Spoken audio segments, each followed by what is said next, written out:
कामचोर देवरानी। एक बार की बात है, सुषमा अपने पूरे परिवार के साथ खुशी खुशी मोहन नगर में रहती थी। उसकी 2 बहुएं थी, पल्लवी और शिवानी। एक दिन दोनों बहुएं रसोई में काम कर रही होती है कि तभी उनकी सास सुषमा उन्हें बुलाती है। अरे बहू, जरा इधर तो आना।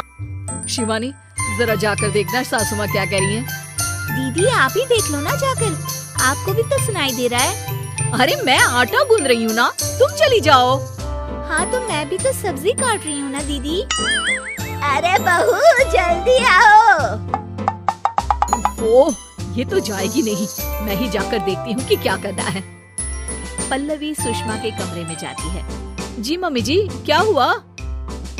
शाम को घर पर कुछ मेहमान आने वाले हैं, तो तुम अच्छा सा खाना बना लेना बहू।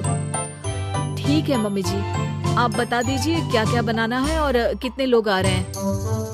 सुनील की मौसी जी और उनका पूरा परिवार आ रहा है। कुल मिलाकर 3 लोग और हमें मिलाकर हुए 9 लोग। तो अभी से ही तैयारी करना शुरू कर दो। और हाँ, घर की सफाई भी कर देना, हाँ अच्छे से। जी मम्मी जी, सब काम हो जाएगा, आप चिंता मत कीजिए।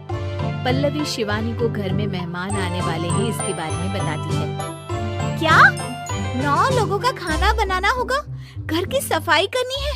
बाप रे, सासू माँ ने तो हमें घर की नौकरानी ही समझ कर रखा है। ऐसा नहीं बोलते शिवानी, हम इस घर की बहू हैं और घर के काम करना हमारा फर्ज है। दीदी तो है ही सासू माँ की चमची, जब देखो सासू माँ सासू माँ। मैं तो इतना सारा काम नहीं करने वाली। शिवानी कपड़े लेकर गमला साफ कर रही होती है और चक्कर आने का नाटक करने लगती है। मेरा सर चकरा रहा है। तभी वहाँ पल्लवी और सासू माँ जाते हैं। अरे बहू, क्या हो गया तुम्हें? मम्मी जी, बहुत तेज सर में दर्द हो रहा है। तुम एक काम करो शिवानी, आराम कर लो। नहीं नहीं दीदी, घर में मेहमान आने वाले हैं, मुझे आपकी मदद करनी चाहिए। अरे कोई बात नहीं शिवानी, तुम आराम कर लो, मैं सब काम कर लूंगी। ठीक है दीदी, अगर आप इतना कह रही हैं तो आराम कर लेती हूँ। शिवानी आराम से अपने कमरे में मैगजीन पढ़ रही होती है। इसे कहते हैं आराम की जिंदगी। इतना सारा काम।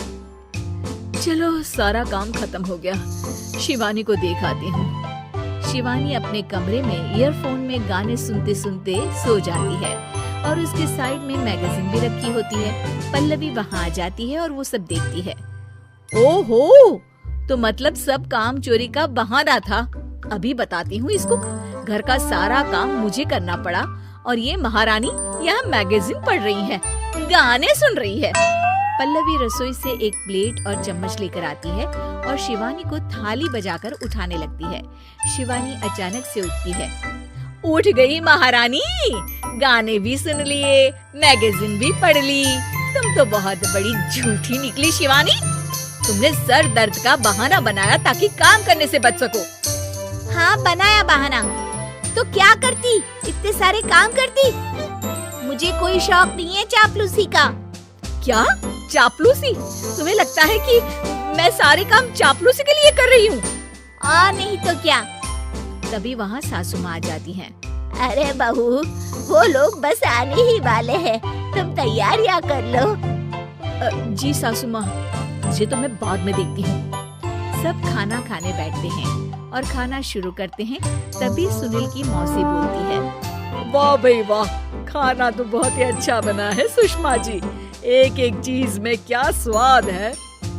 ये सुनकर शिवानी मुंह बना लेती है। उसे अपनी जेठानी की इतनी तारीफ रास नहीं आती। आपकी बहुएं तो बहुत ही अच्छा खाना बनाती है। हाँ बनाती तो दोनों ही अच्छा है, पर आज ना ये सारा खाना बड़ी बहू ने बनाया है। छोटी बहू की तबीयत ठीक नहीं थी, सो इसलिए।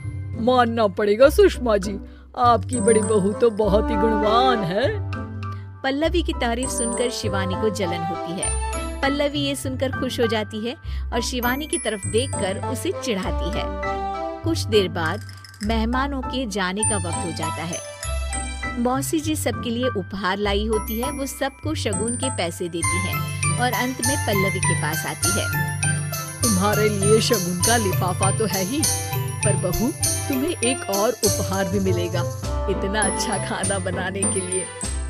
मौसी अपने सोने के कंगन निकालकर पल्लवी को पहना देती है। ये लो, ये मेरे मनपसंद कंगन है, अब से ये तुम्हारे हुए। धन्यवाद मौसी जी। ये देखकर शिवानी तो पूरी तरह से जल जाती है और गुस्से से रसोई में चली जाती है। तभी वहाँ पल्लवी आ जाती है और उसे अपने कंगन दिखाने लगती है। देवरानी जी, अब आपका सर दर्द ठीक तो है ना?